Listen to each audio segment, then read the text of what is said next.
बल्ला ये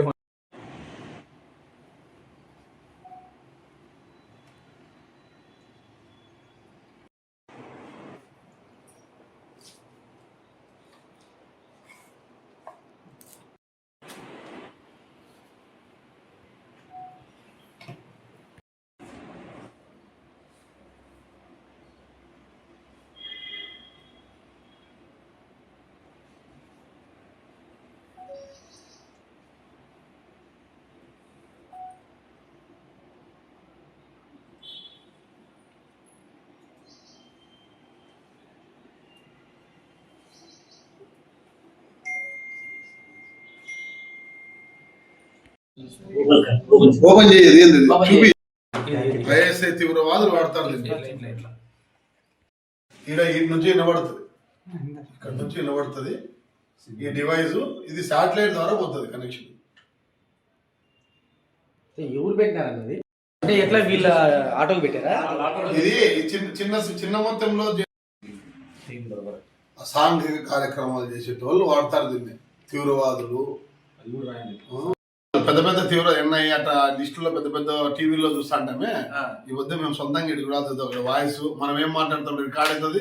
దీనికి ఒక బ్యాటరీ అటాచ్ ఉంటుంది, బ్యాటరీ ఉంటుంది, దీనికి మెమొరీ ఉంది. దీని తర్వాత ఈ డివైస్ మొత్తం ఇదంతా శాటిలైట్ లింక్. ఇదంతా ఇది ఎవరు పెట్టినారు ఏమి ప్రతి ఒక్కటి ఉంటుంది దీనికి. 1 2 3 నంబర్లుగా వేసినారు దీనికి. 1 2 3 నంబర్ వేసినారు. దీంట్లో చిప్పు గాని ఉంటుంది. చిప్పు అది చిప్పు తీయాలంటే ఇది రేపు పోయి ఎస్పీ గారి సమక్షంలో వాళ్ళకి హ్యాండ్ ఓవర్ చేస్తాం.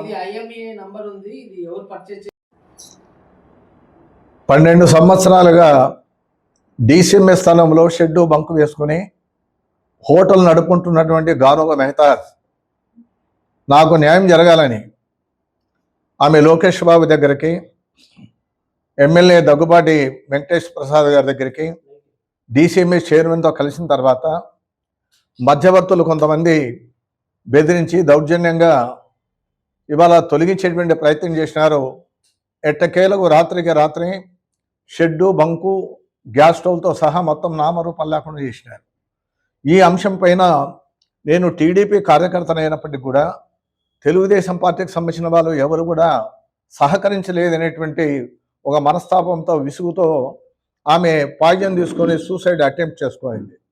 6వ తారీఖు గవర్నమెంట్ హాస్పిటల్లో అడ్మిట్ అయిన తర్వాత అక్కడనే ఇందాక అంటే ఇప్పటిదాకా కూడా మన చికిత్స పొందుతూ ఉంది. డాక్టర్లు కూడా ఒక మంచి వారు ట్రీట్మెంట్ ఇస్తూ ఉన్నారు. వారికి కూడా మేము కృతజ్ఞతలు తెలియజేస్తూ ఉన్నాం. కానీ బాధాకరమైనటువంటి అంశం ఏమంటే ఇప్పటికైనా కూడా 6వ తారీఖు నుంచి ఇవాళ 14వ తారీఖు వరకు 8 రోజులుగా హాస్పిటల్లో ఉంటున్నప్పటికీ కూడా అధికార పార్టీ వారు కానీ ప్రభుత్వం కానీ DCMS మేనేజర్ కానీ ఎవ్వరు కూడా స్పందించకపోవడం అనేటువంటిది శోచనీయం. చాలా బాధాకరమైనటువంటి అంశం. ఆమెకు 3 పిల్లలు ఉన్నారు. గానుగ మెహతాస్కు 2 మగ పిల్లలు, 1 ఆడకూతురు. వాళ్ళ కుటుంబ పోషణ కూడా ఈ హోటల్ పైన ఆధారపడి ఉంది. కరోనా కాలం నుంచి ఆమెకు బంకును పెట్టనివ్వడం లేదు. అక్కడ షెడ్ ముందరే బంకు పెట్టుకొని ఆ రకంగా జీవనం చేసుకుంటున్నటువంటి ఒక మహిళ పైన, ఒక మైనార్టీ మహిళ పైన దౌర్జన్యంగా ఈ రకంగా చేయడం అనేటువంటి దాన్ని తీవ్రంగా UJC తరఫున ఖండిస్తూ ఉన్నాం. అంతేకాదు ఒక దుర్మార్గమైనటువంటి కుట్ర చేశారు. ఇవర హాస్పిటల్లో అడ్మిట్ అయిన తర్వాత వాళ్ళ ప్రధానంగా వాళ్ళ బావ అనేటువంటి అతను హబీబ్ ఆటో డ్రైవర్ తన ఆటోని అక్కడే పెట్టుకొని రక్షణగా ఉండడానికి ఆయన ప్రయత్నం చేశాడు. కానీ 7వ తారీఖు, 8వ తారీఖు, 9వ తారీఖుల్లో ఇవాళ ఆటోలో ఇవాళ వాయిస్ ట్రాకర్ పెట్టారు. 3 పెట్టాడు. 3 రోజుల పాటు 7, 8, 9వ తేదీలో ఇవాళ వాయిస్ ట్రాకర్ పెట్టారు. దాని అర్థం ఏమంటే ఎవరు వస్తున్నారు, ఎవరు ఏం మాట్లాడుతూ ఉన్నారు, ఏ రకమైనటువంటి ఇక్కడ సంభాషణ జరుగుతూ ఉంది, ప్రతి విషయం అంతా కూడా గమనించడానికి, ఇదంతా తెలుసుకోవడానికి ఈ రకమైనటువంటి కుట్ర చేసినానని చెప్పి మేము అభిప్రాయపడతా ఉన్నాం. అంతటితో వదలకుండా ఇవాళ ఆమె గానుగ మెహతా మొత్తం అంతా కూడా సూసైడ్ అటెంప్ట్ చేసుకునేటప్పుడు వీడియో రిలీజ్ చేసి ఫలానా వారే దీనికి కారకులు, ఫలానా పేర్లు చెప్పి, రఘు అని ఇంకో పేరు చెప్పి ఆమె సూసైడ్ అటెంప్ట్ చేసుకోవడం జరిగింది. అందుకని ఆమె దగ్గర ఉన్నటువంటి సెల్ ఫోన్ కూడా తన కుమారుడు ఇస్మాయిల్కి ఇచ్చింది. ఇస్మాయిల్ కూడా బాగా నిద్రమైనటువంటి ఆ సమయంలో అతని దగ్గర ఉన్నటువంటి సెల్ ఫోన్ కూడా లాక్కొని పోయారు. అంటే అది కూడా చోరీ కాబడింది. ఈ అంశం పైన 2 టౌన్ పోలీసులో కంప్లైంట్ చేసినారు. ఇంత చేయాల్సిన అవసరం ఏముందని నేను అంటా ఉన్నా. ఒక చిన్న అంశం, 12 సంవత్సరాలుగా అక్కడ ఉంటున్నటువంటి గానుగ మెహతాజ్కు డిసిఎంఎస్ వాళ్ళు పట్టా ఇవ్వరు. వీళ్ళ టెంపరీగా అలాట్మెంట్ ఇస్తారు.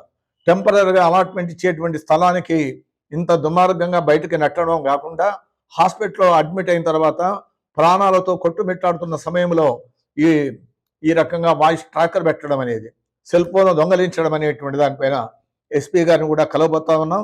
దీనిపైన ఎంక్వైరీ చేయాలి.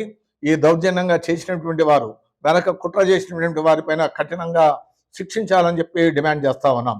రెండవది, అక్కడనే గానుగ మెహతాజ్కు అదే స్థలంలోనే ఆమెకు అలాట్మెంట్ ఇవ్వాలని, ఇప్పటి వరకు ఇచ్చి ఉంటే వేరే వాళ్ళకు అది రద్దు చేసి గానుగ మెహతాజ్కి అలాట్మెంట్ చేయాలని చెప్పి ఇవాళ యూజేసీ తరఫున, యునైటెడ్ జాయింట్ యాక్షన్ కమిటీ తరఫున డిమాండ్ చేస్తా ఉన్నాం.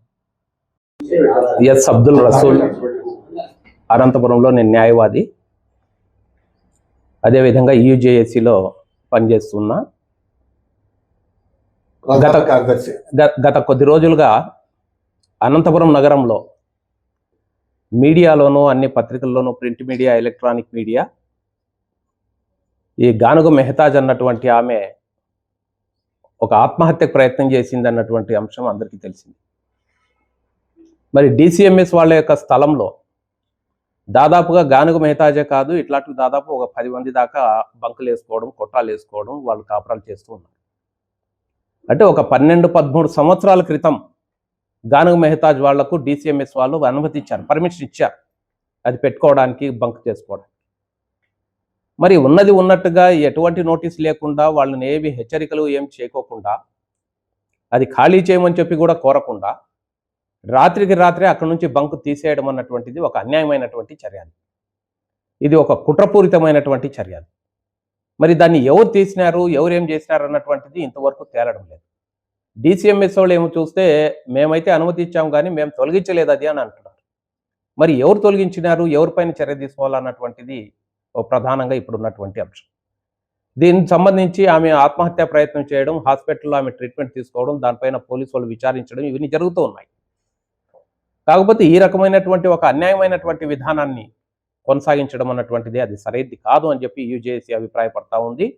గానుగ మెహతాజ్కు తిరిగి ఆ స్థలంలో పునరుద్ధరించాలా, ఆమెకు జరిగినటువంటి ఆ అన్యాయానికి నష్టపరిహారం కట్టించాలని చెప్పి మేము డిమాండ్ చేస్తూ ఉన్నాం.